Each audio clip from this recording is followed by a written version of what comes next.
પરમ દયાળ. તેમનું નામ રૂપા હતું. તેઓ ગોકુળ પાસેના ગોપાલપુર ગામમાં એક સનાઢ્ય બ્રાહ્મણ કુટુંબમાં જન્મ્યા હતા. 20 વર્ષના થયા માતા પિતા છત્રછાયા ગુમાવી હતી. ઘરમાં કોઈ હતું નહીં.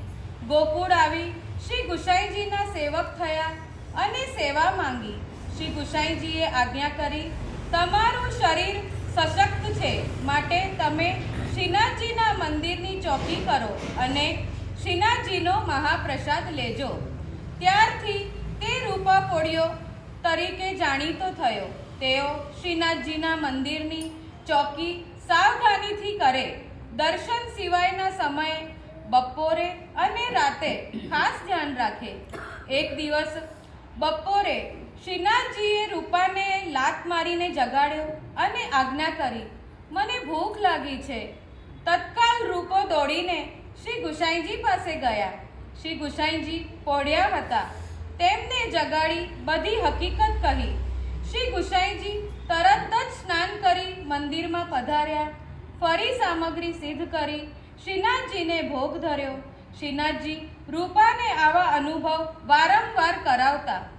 ઉનાળામાં રૂપા પોળિયા બેઠા બેઠા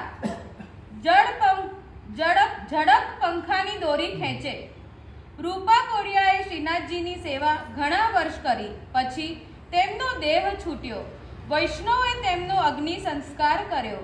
શ્રી ગુસાઈજીએ આજ્ઞા કરી, શ્રીનાથજીની ઈચ્છા પ્રબળ છે, તેથી એમની ઈચ્છા પ્રમાણે બધું બને છે.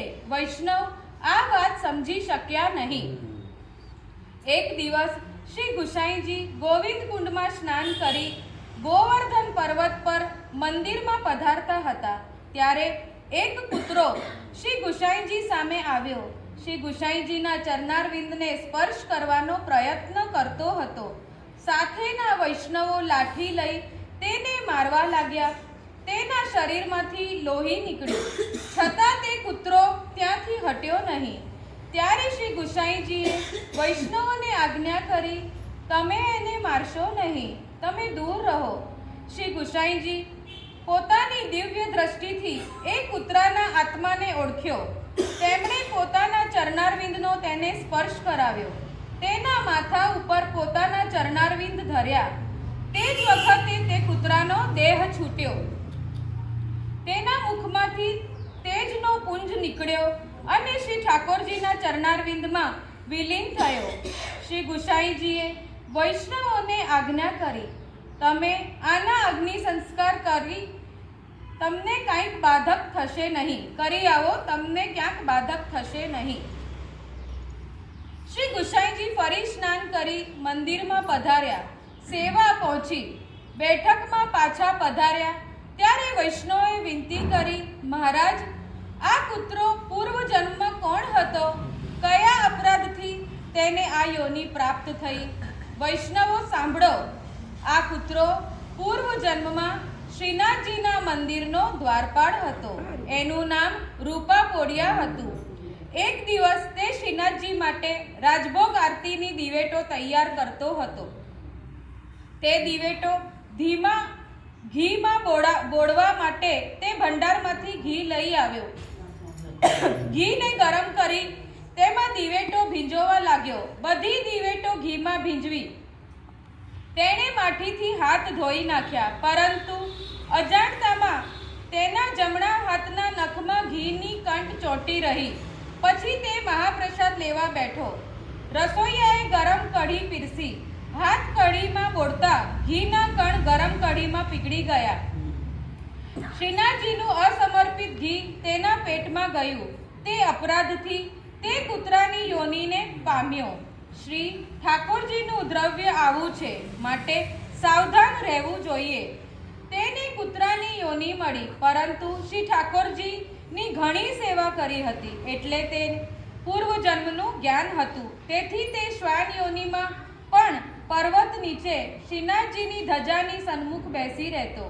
મારા ચરણ સ્પર્શ માટે તેણે આટલો માર ખાધો. વૈષ્ણવોને માર ખાતા તેણે મનમાં વિચાર કર્યો કે મેં પૂર્વ જન્મ કરેલા અપરાધ નિવૃત્ત થઈ રહ્યા છે.